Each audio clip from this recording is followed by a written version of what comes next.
You're listening to Synergy to Synastry, the podcast where two corporate girlies called to follow their intuition take you on a journey of self-exploration through metaphysical modalities. I'm Christine, intuitive coach and clairvoyant. And I'm Renee, psychic intuitive and astrologer. We're excited that you're here and honored to be your spiritual guides. If you enjoy this podcast, make sure to subscribe, rate, and review wherever you listen. It helps listeners find our show, plus it automatically enters you into our raffles to win a free psychic reading. Now, let's get into the episode.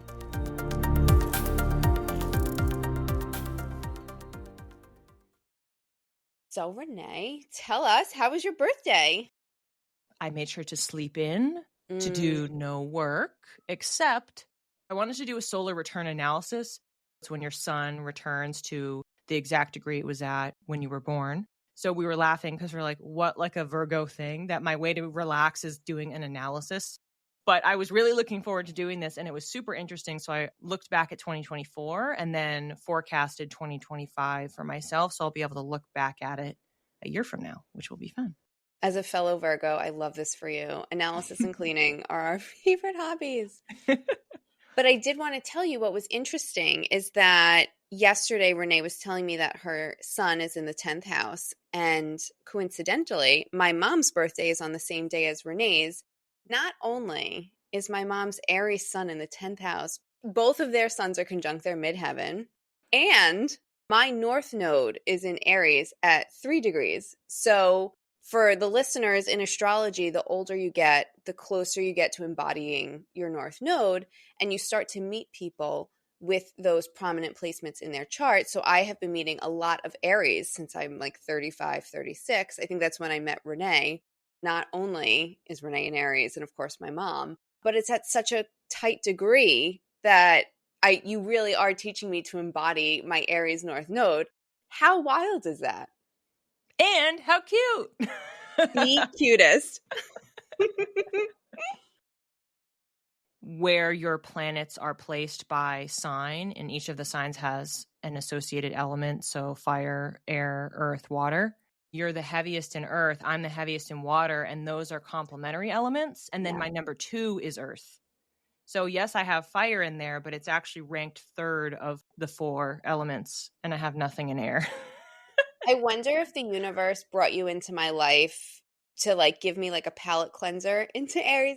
So Renee and I could talk for hours, but the whole reason we're talking about a coincidence is because today we're talking about the topic of invisible string theory, which if you haven't heard of it before is the theory that everything is connected. So the origin of invisible string theory comes from East Asian folklore. So the story originates from Chinese mythology, where the gods tie a red string around the ankles or fingers of 2 people who were destined to meet and get married. And in modern culture, we meet who we're supposed to meet when we're supposed to meet them. This brings us to a more scientific term, quantum entanglement, which is a fundamental part of quantum physics.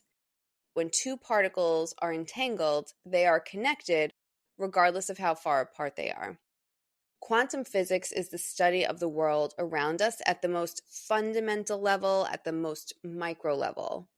So something Deganit, founder of Nuurvana, our spiritual guru, always notes is that the microcosm is the macrocosm and vice versa. So the theory is that what is happening with just one person can influence the world, just as what happens with the world can influence one person. And I think a lot of this sort of ties into invisible string theory. One of the main objections to string theory is that it's nothing more than coincidence that certain events happen in tandem. However, if you remember back to season 1, episode 9, we talked about synchronicities and other signs and symbols with the universe. Events that can have a meaningful connection or feeling of coincidence, even if they're happening at different times under different circumstances.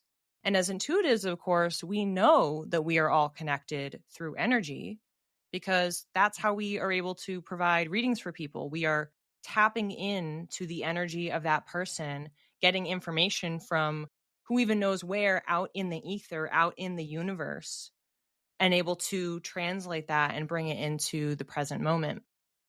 So, to add a little bit of intuitive context to this conversation about energy and quantum physics, I'm going to quote from a book that I've previously mentioned on the podcast, Signs by Laura Lynn Jackson.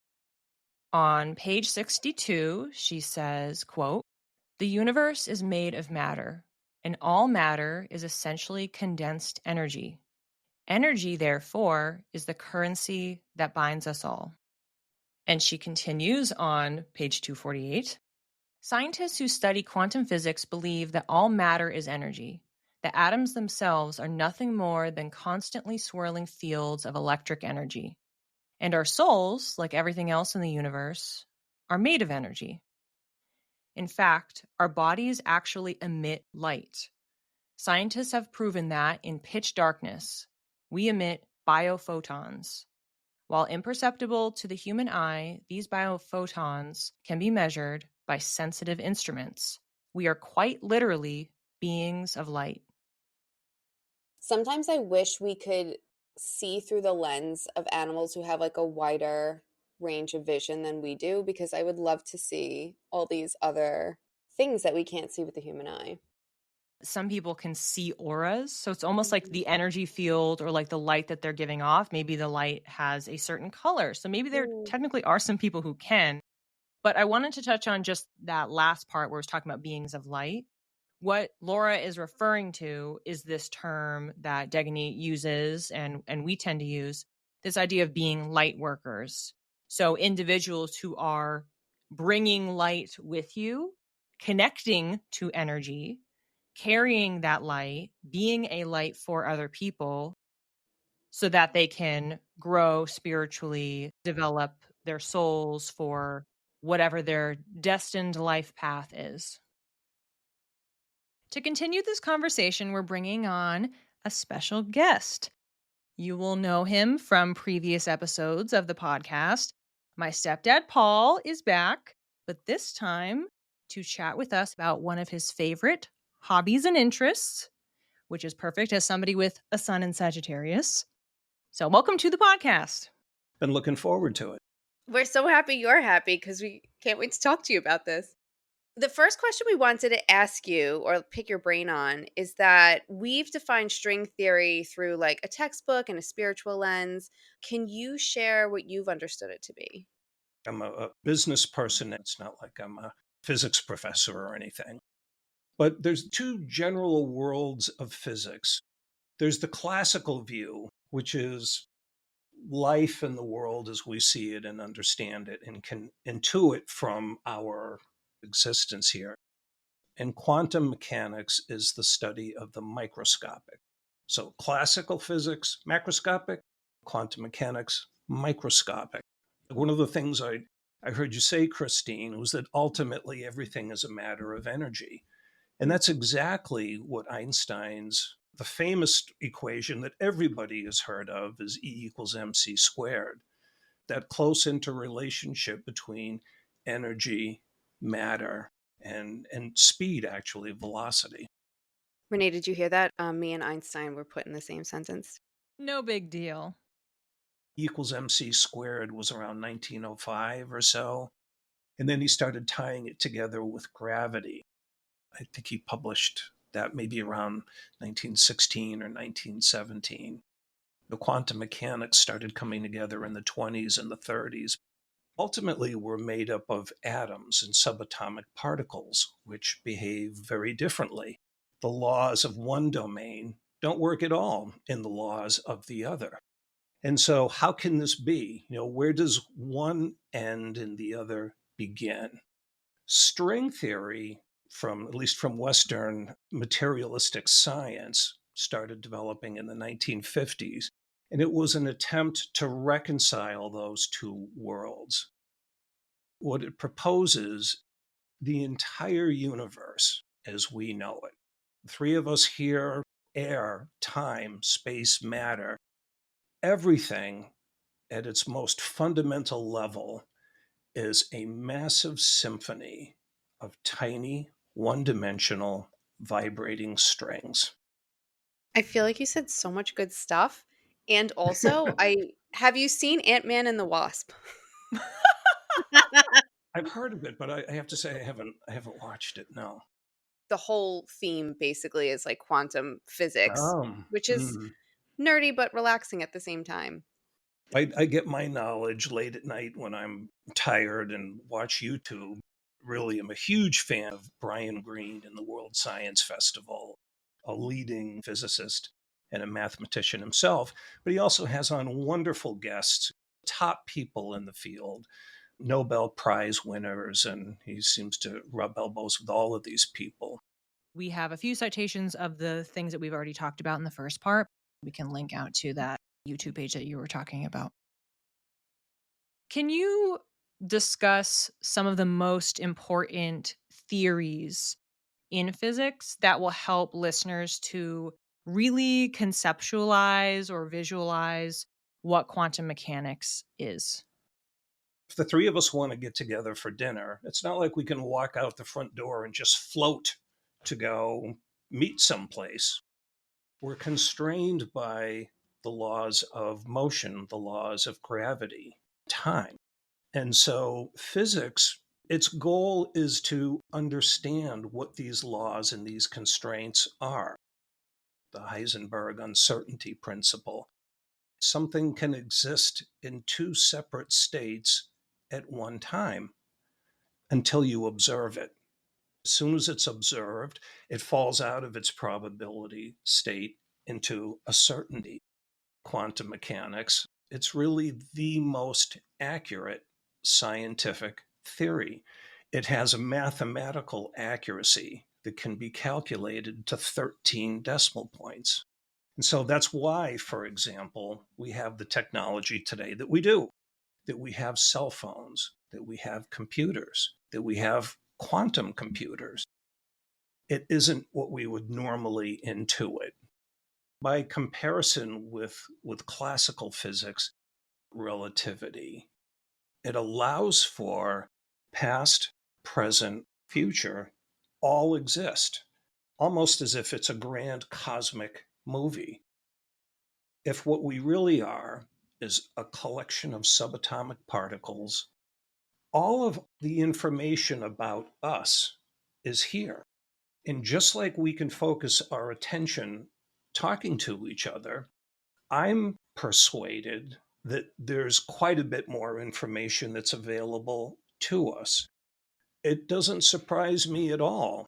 That gift might somehow be rooted in an ability that you have to understand this extra information that we don't normally perceive with our five senses. Christine, we have superpowers. Dun, dun, You dun. do. Well, we We have knew it. superpowers. We actually talked about this in our listener episode at the beginning of the season. We were talking about communicating with animals.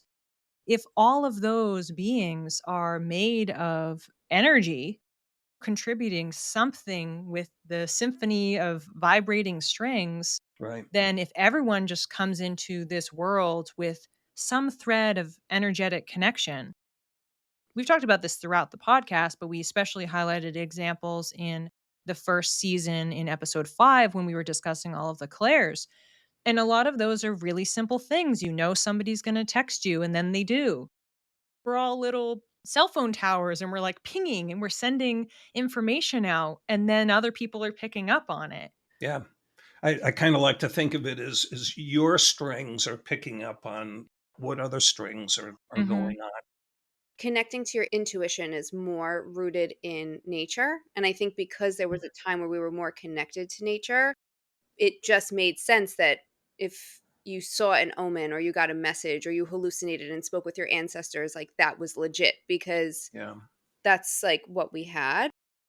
When people get into that flow state, right? It's like it's why like I really recommend people follow what interests them. Not that I watch a lot of Disney, but there's another movie called Soul. The soul's like walking around and it sees these other souls that haven't passed on yet, and it's the souls of people in the flow state. When you're playing music or when you're creating art or when you're reading, whatever it is, you're connecting to that other fabric of intuition or Yeah. quantum or whatever we've been talking about here today. But I think culturally speaking, back in the day, I think intuition was a part of our society, not separate from. And even if you think about it, during medieval times, there was always like a Nostradamus or a Rasputin type Right. figure Mhm. who would go and meditate and come back with. I mean, even priests probably did it up until some point. They probably went out into the fields and meditated or got high to see visions and came back and told the king or whoever what they saw. So I think they were revered, respected, and also feared at a certain point. And that's how we get to where we are in modern day society, where we're so disconnected that we forget that, like we always say, everybody has access to this. I started watching To All the Boys I Loved Before, like those 3 movies. There's a Korean mythology around this as well, that we're all connected by an invisible string. Mm. If they were coming up with all of this across so many cultures thousands of years ago, contextually, that means that these are just individual people walking around, and enough of these stories are cropping up organically, or they're dreaming it up, or they're intuiting it, or all of the above. And then it becomes oral history, it becomes folklore, it becomes part of the fabric of their culture. Hundreds, thousands of years later, a different community, science, doing analysis and actually committing it to data and numbers. It's reinforcing what people have known for such a long time.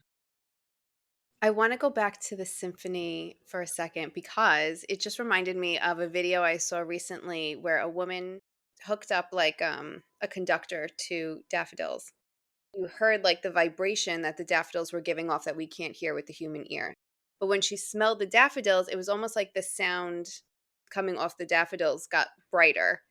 I vividly recall in a science class, the teacher was talking about something like this very thing.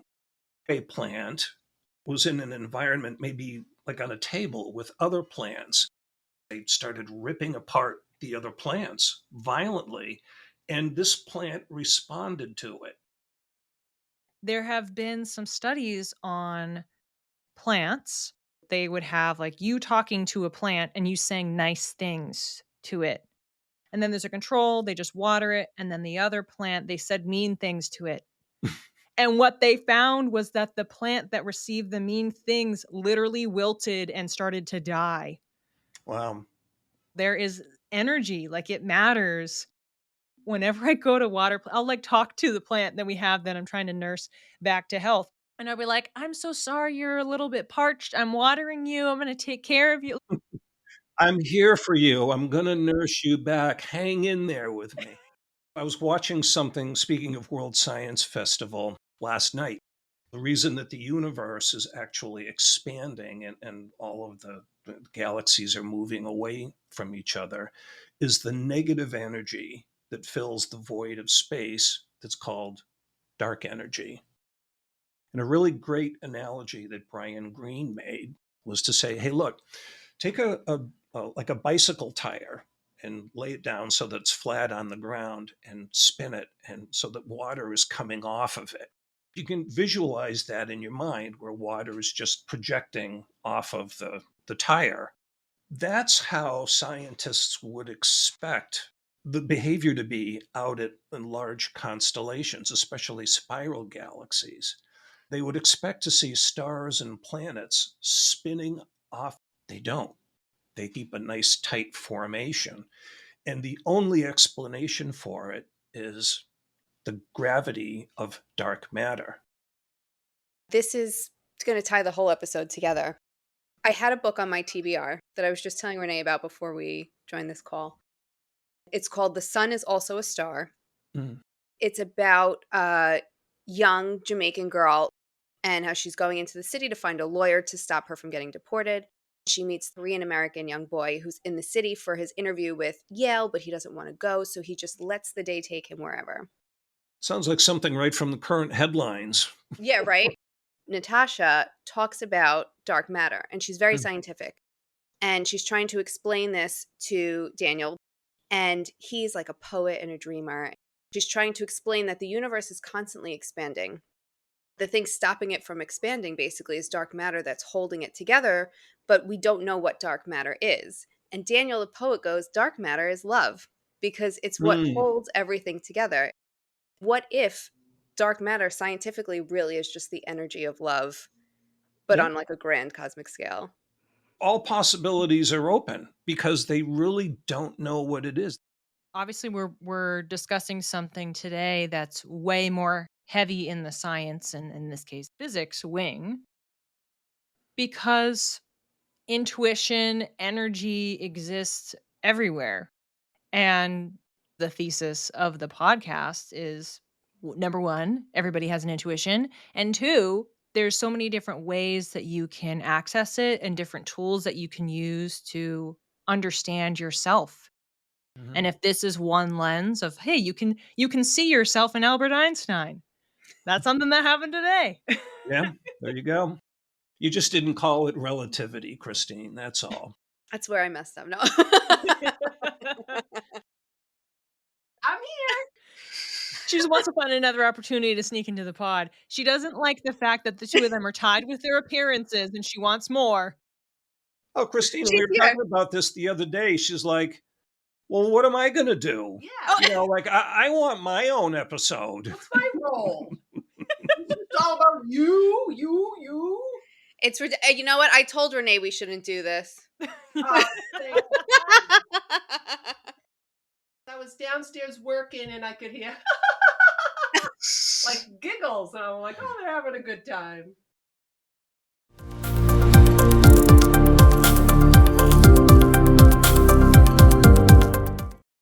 We're bringing back the summer solstice raffle to win a 60-minute reading with myself and Renee. It's free to enter, and all you have to do is leave us a review on Apple Podcasts or in the Spotify comments section of any episode. If you've left a review in the past, you're still in the drawing to be selected. We'll pick our summer solstice raffle winner by random draw and give them a shout out on social and the podcast on June 20th, which is when the sun enters the cardinal water sign of Cancer.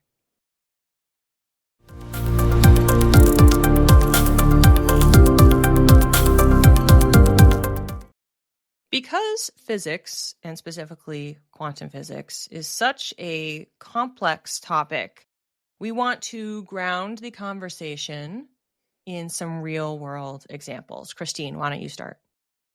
This is one of my favorite ones.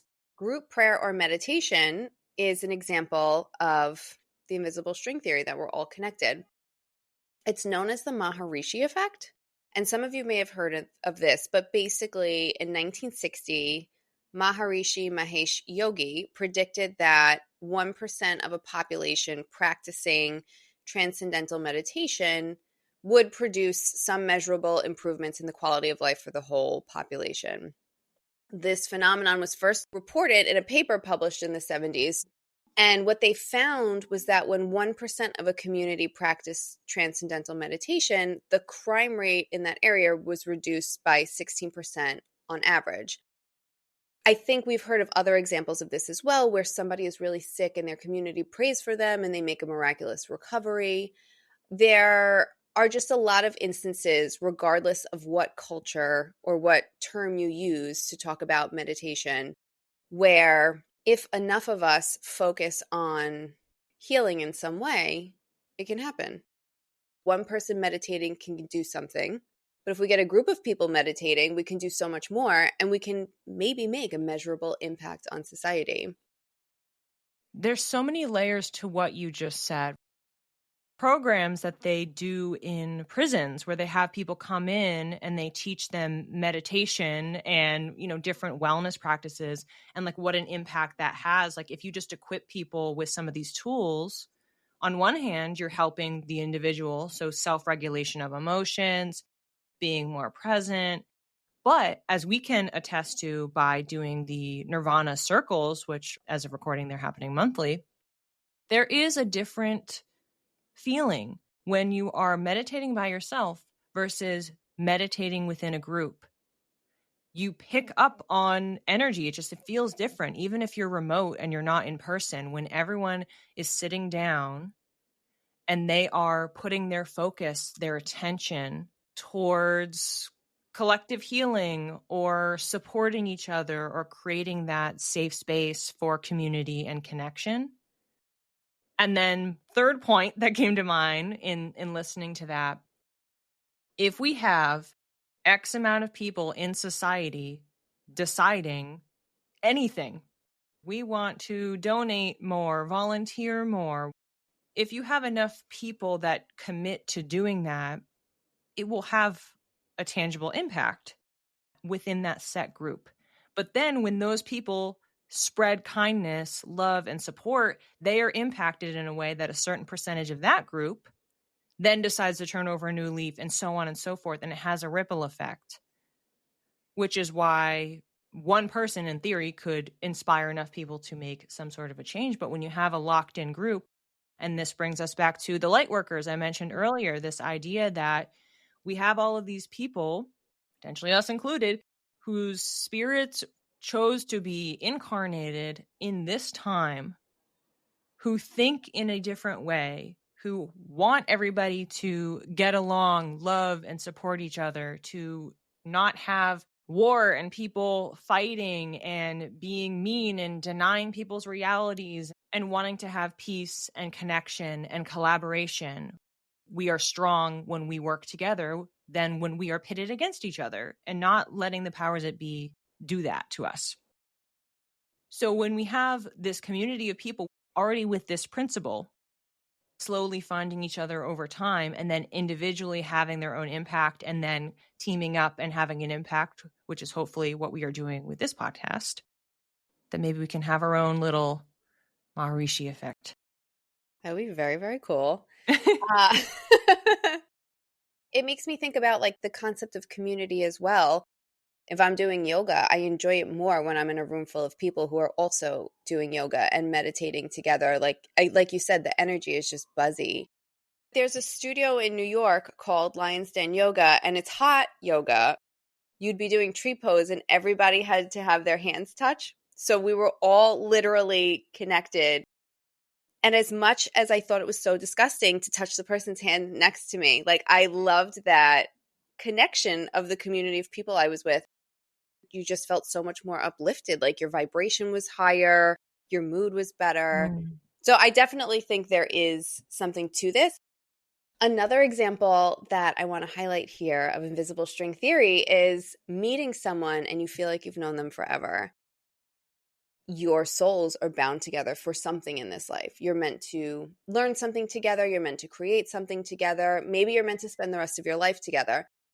I'm curious, Renee, if you've ever had that feeling before. I've had that happen multiple times in the last several years. Actually, one of them, as an example, was our mutual friend, Hallie. It was announced that in our Be Light program, we were going to have these partners in light. And I was looking at the list and I was like, that's who I'm going to be partnered with. I knew right away. I think Hallie had the same feeling. And then Deganit revealed later that our names, I think, came in first. We were definitely tied to each other within the program because both of us were thinking, oh, I'm totally going to get paired with that person. And then Deganit picked up on it and then paired us. That is wild. Hallie and I connecting led to us saying, oh, well, we want to keep meeting when the program ends. We looped in Lisa, and then Lisa looped in you and Glynis. And so then the group continued from the starting point of Hallie and I getting paired as partners in light. Red string theory started with the two of you, and then you strung us all in. To build on this exact idea, you can also meet someone, and like Christine mentioned before, maybe they end up being in your life for a very long time. But if not, they also could be a bridge relationship. They connect you with certain opportunities, so a job, or they're just a catalyst for you to launch that new career or introduce you to the love of your life. And they were the through line to get you to where you're meant to be going. One example for a celebrity who we've spoken about a couple times in this podcast, Taylor Swift has a song called Invisible String on her Folklore album, which takes us full circle to how Christine started this conversation with folklore. She's talking about this exact idea she's going through her life and realizing when she looks back that she actually had these different connections. It was an invisible string tying someone to her. And she can look at how this tapestry is woven with all of the different relationships over time. And something that Swifties have done is analyze specifically her relationship with Travis Kelce. There's an old video of him where he was interviewed. I don't know if it was when he first got in the NFL or if it was when he was in college, but it was a long time ago. And he was asked essentially like who his celebrity crush was. And he said Taylor Swift way back when. And then, of course, he decides to go to her Eras tour and he makes her a friendship bracelet to try to give her his number. He brought it up on the podcast and then it ended up going viral. It kind of being meant to be that he had this crush on her and then they ended up dating. It's like he manifested it. One. And then on her side, people were looking back at some of her old songs. As an example, in her song 15, she sings, quote, "There are things greater than dating the boy on the football team." And she ends up dating a football player. That's just one reference. There are more references in her songs, and people go, oh my gosh, this is so crazy that they ended up together. We've also learned they actually had a ton of mutual friends. Like one of her dancers on the Eras tour, his brother was on Travis's football team.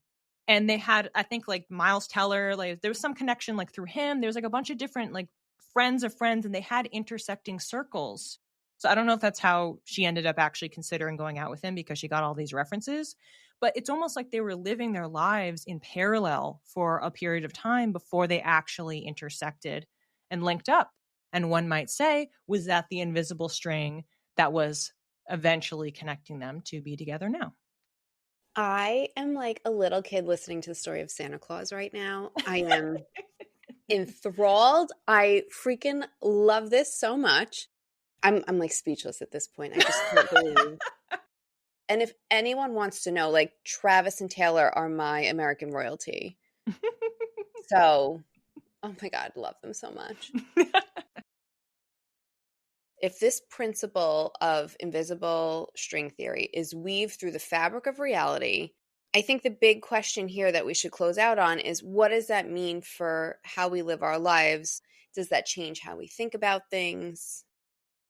Some of the hopes are that we would be kind to the environment, kind to animals, kind to people. When you're kind to all of those things outside of you, you're also being kind to yourself. Yes. Love it. We don't live in a vacuum. We tend to forget that. We just are thinking in the earthly thoughts about what's my human existence? What are the things that I'm doing? What's on my to-do list? What are my bills?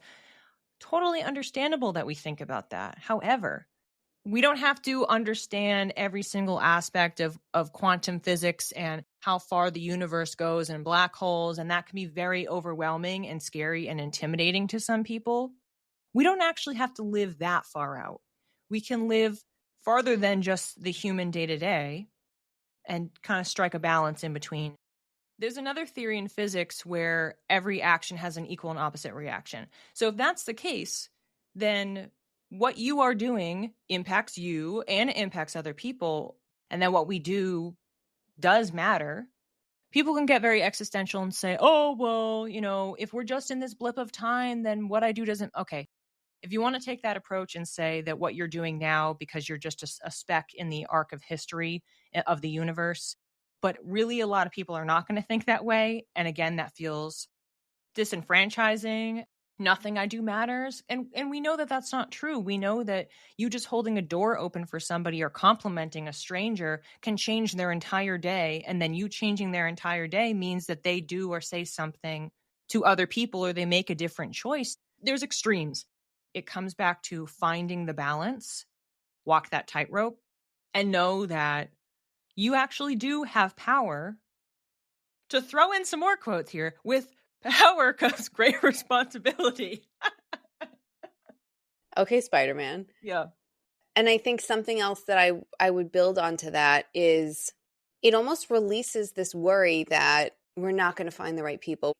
We have to. If we're all connected in this way, we're going to meet the right people And I think about this psychic who told me I'm going to marry somebody with an Aries sun. I didn't start meeting an influx of Aries people until I was like 35, 36. I'm only 37 now, which means maybe I'm going to get married later in life. And there's no need for me to worry about when and if, because it's all happening when it's supposed to happen. The other point that I want to say is I think it's important for us to be ourselves. Be yourself, be yourself. But I think it's important for us to be ourselves, because when we are ourselves, we're following that invisible string, right? What is piquing our interest and what is taking our focus? I think that is the string leading us to our next step, or where we're supposed to be going in this life. Those are our thoughts. Curious to hear yours.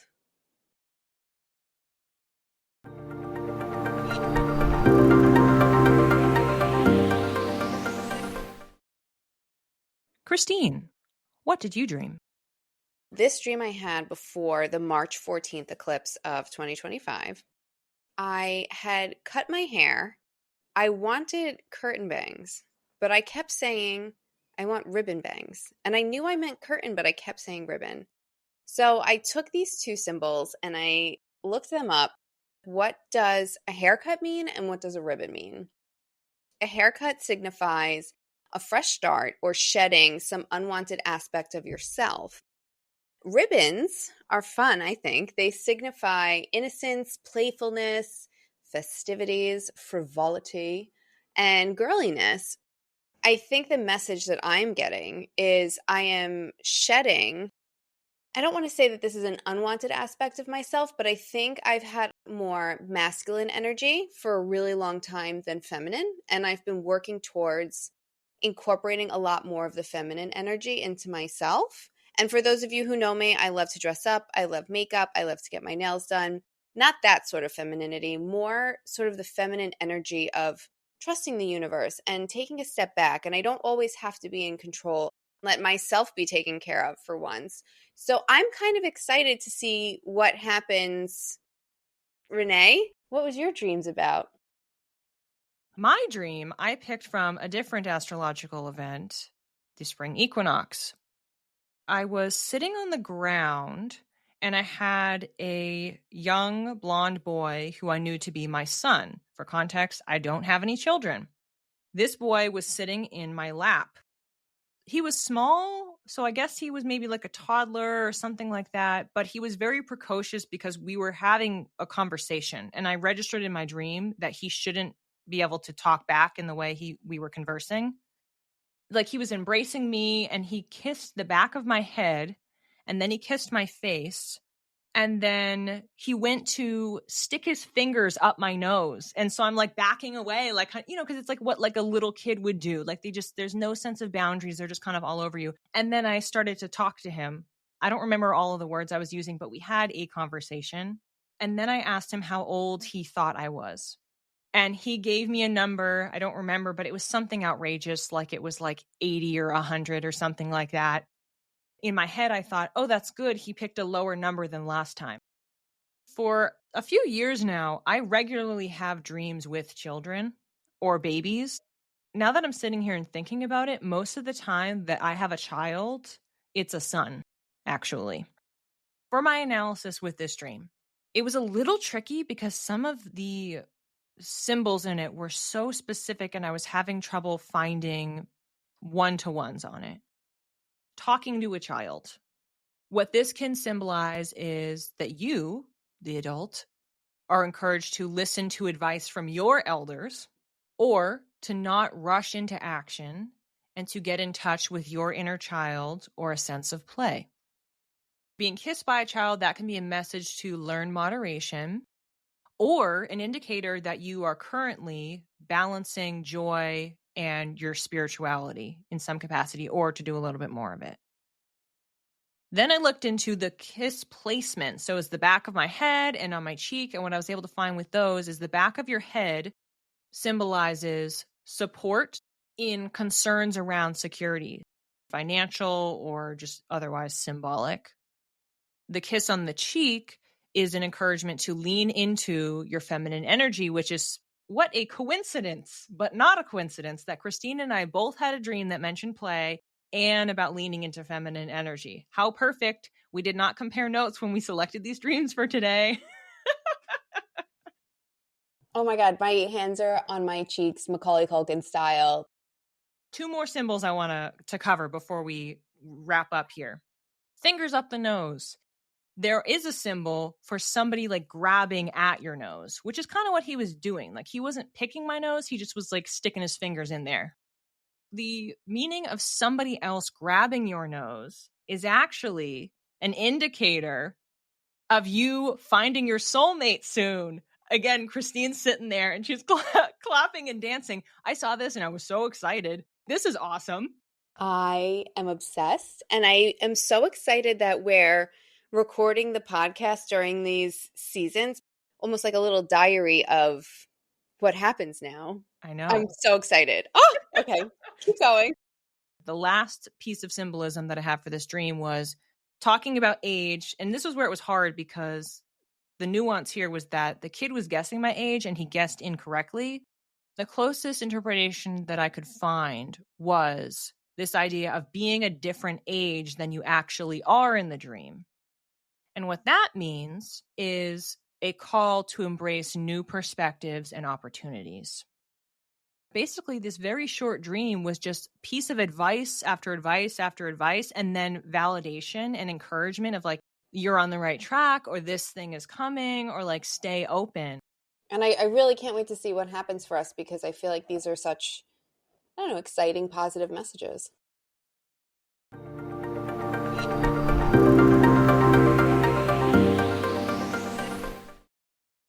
Hey, on to the reading portion of the podcast. I saw the number 7, and as we know from our episode on numerology, 7 vibrates the message of spirituality.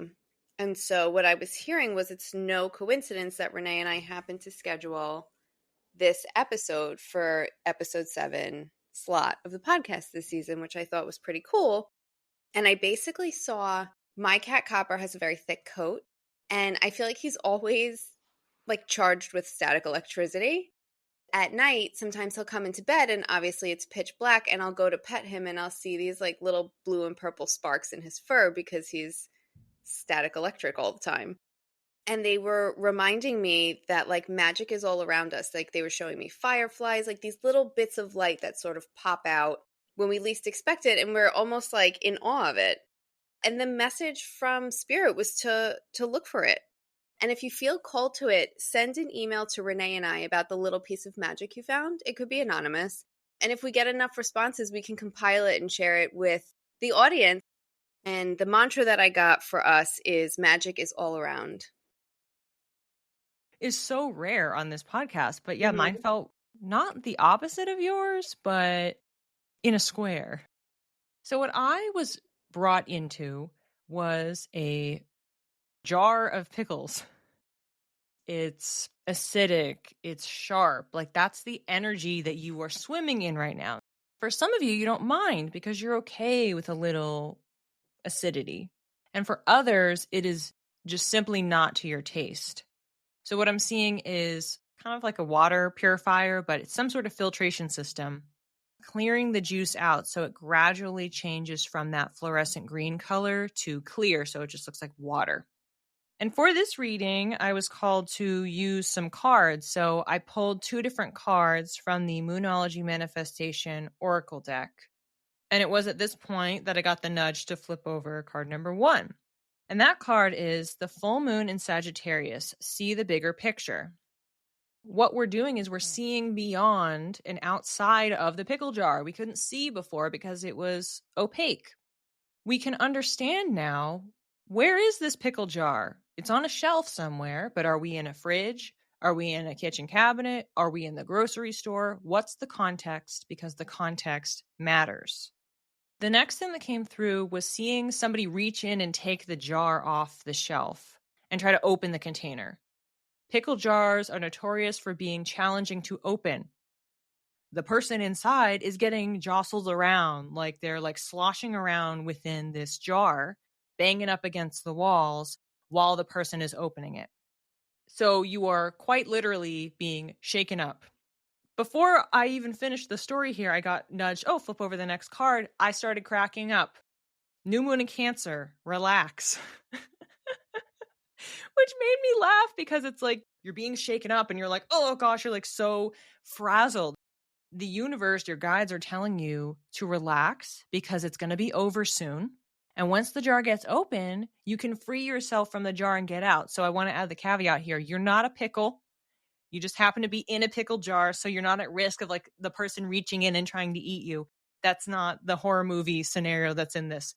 It's just that you're in the jar. And then I started laughing because I was thinking about our Easter eggs in season 1. And this was just reminding me of the glass case of emotions quote from Anchorman, because that's what the state is. And Cancer is a very emotional sign. So you're being told to relax because you are emotionally not at ease. You are very activated. And then the mantra that I got was, be the light you seek. Thanks for listening. If you'd like to learn more, the resources we used to prepare for this episode are listed in the show notes. If you're curious to develop your intuition, we've partnered with the Nuurvana Be Light program to give our listeners a $500 discount on tuition fees. Email us for more details and we'll connect you with the founder, Deganit Noor. Want to connect with us? You can reach me, Christine, at Channeled by Christine with 1 L on Instagram. And you can reach me, Renee, at _read by Renee. Or connect with us both via email at synergytosynastry@gmail.com. Keep your spirit curious and your aura sparkling. We'll see you when the stars next align. Do you want me to dive into those dots? The origin of this invisible string theory comes from East Asian folklore, the myth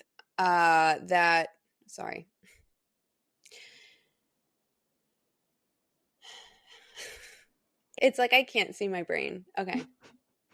Well, you should never be able to see your brain. Fair. I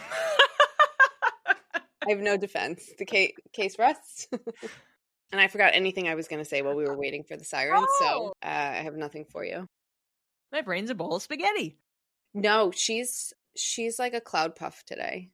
Spaghetti is like too many ideas. You can't focus on just one spaghetti.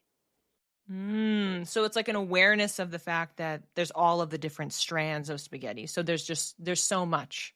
There's so much, and they're like slip sliding around. Like, tune in to hear Christine's other brain manifestations. Will it be food next time? It's usually food.